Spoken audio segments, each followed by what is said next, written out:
Welcome to Newsmax TV. I'm Kathleen Walter. She is one of America's most popular and beloved personalities who has achieved success as an actress, a best-selling author, entrepreneur, and comedian. Suzanne Somers has authored 18 books, including 8 New York Times bestsellers. A dedicated healthcare advocate recognized for her role in bringing information on today's groundbreaking anti-aging medical protocols, preventive care, and long-term health to the public. Suzanne joins us to talk about her newest book, Knockout, interviews with doctors who are curing cancer and how to prevent getting it in the first place. Suzanne, thanks so much for joining us. Thank you, Kathleen. Nice to be here. You've written a number of self-help books and have had a positive impact on so many lives as a result. Talk to us about why you wrote Knockout. I wrote Knockout because I was diagnosed with cancer 10 years ago, correctly, and I am cancer-free. But earlier this year, I was misdiagnosed with lung cancer that metastasized throughout my entire body. In fact, my oncologist said, I have never seen so much cancer. And he said, what we can do is we can start you on full-body chemotherapy today. And I looked at him and I said, just so you know where I'm coming from, I'd rather die. I would never take chemical poisoning. It's just not in my nature to do something like that. He said, well, then I think you should think about getting your things in order. And this was reconfirmed over 6 days in the hospital by 6 different doctors, all telling me that it was inoperable, incurable, and essentially hopeless.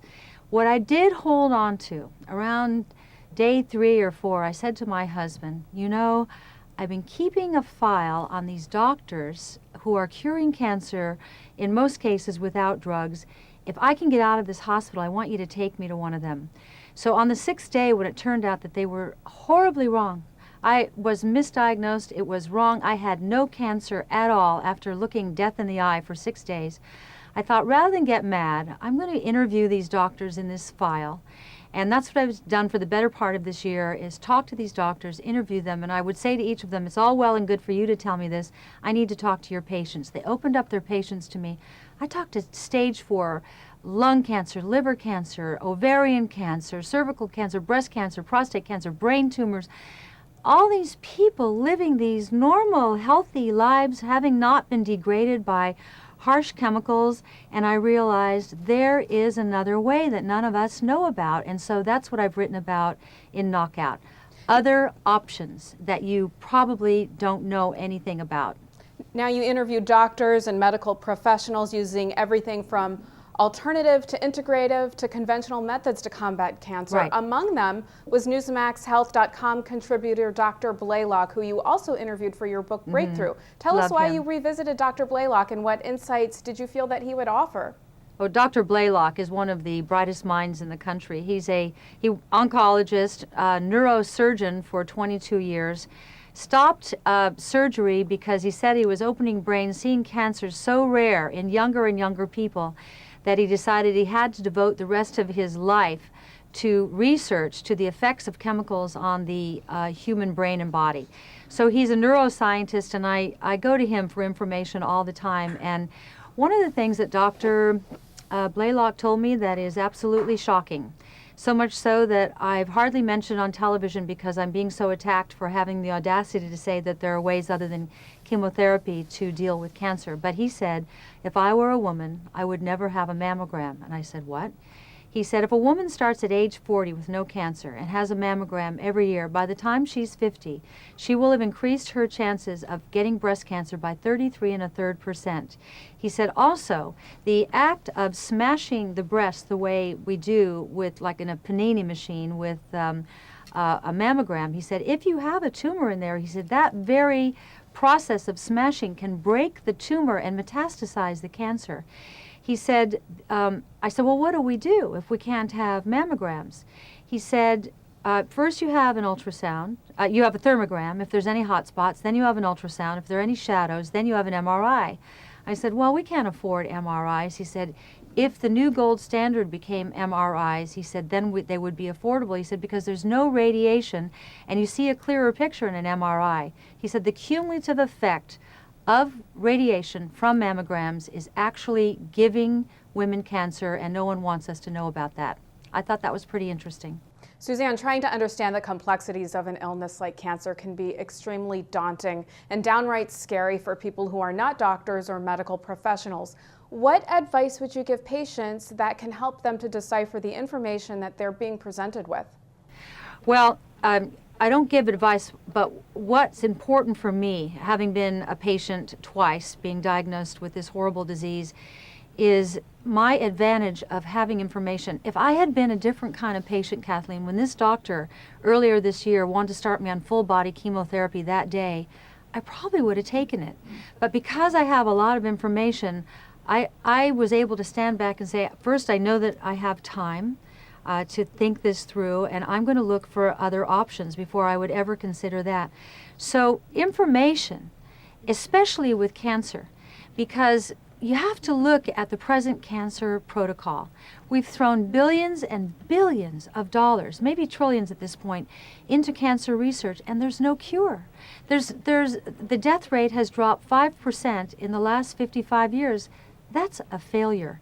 After all this money, and they can't come up with anything other than they send attack doctors after me and saying, well, we're making strides and we're extending life. And I go, where are the strides? And what does extending life mean? Extending life means 1 to 4 months maybe of horrible, degraded quality of life. Can they really be proud of that? So my feeling is that perhaps, no one wants to say it's like the emperor's new clothes, but perhaps we've been barking up the wrong tree. Maybe these little guys, these doctors that I've found, who are Western doctors who've broken away from standard of care, who get persecuted, who get ridiculed by their peers because they're daring to do something different, maybe they're onto something, because they certainly can't declare success in the present cancer protocol other than the 3 kinds of cancer that do respond to chemo, which is testicular, childhood leukemia, lymphomas, and non-Hodgkin's. Now, you did a lot of research for Knockout and conducted many interviews. What did you learn that surprised you the most? That there are chemosensitivity tests. I never heard of that. They're not given in this country. And I said, why? To this one PhD I interviewed. He said, I'm just the messenger. He said, it's too expensive and it takes too much time. I said, but if you're going to put a body through this rigorous chemotherapy, don't we at least want to know it's the right fit? He said, yes, but you have to understand, you have to get many, many petri dishes, put their blood in all those different petri dishes, and then just try to find the right chemical configuration. He said, they do it in Germany, they do it in Greece.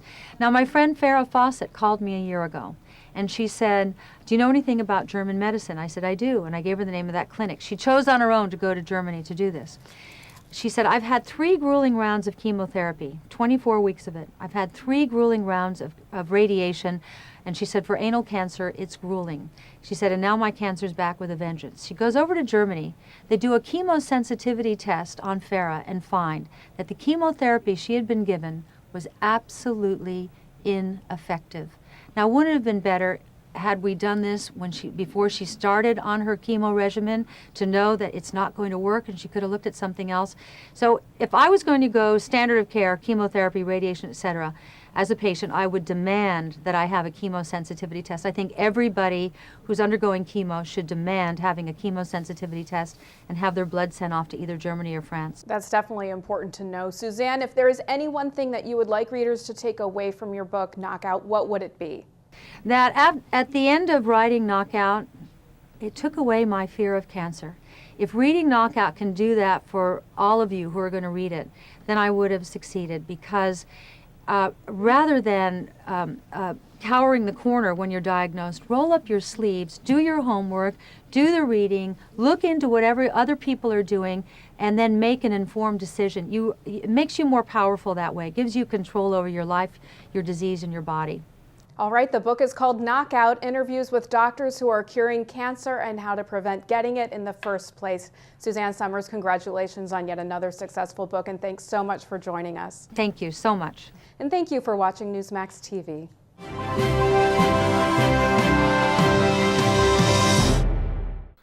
Sarah Palin's new book, Going Rogue in American Life, will be released on November 17th. You can be among the first to get your copy. Check out our incredible free offer for Sarah's new book. Just go to Newsmax.com and click on the top banner for this great offer. Act today.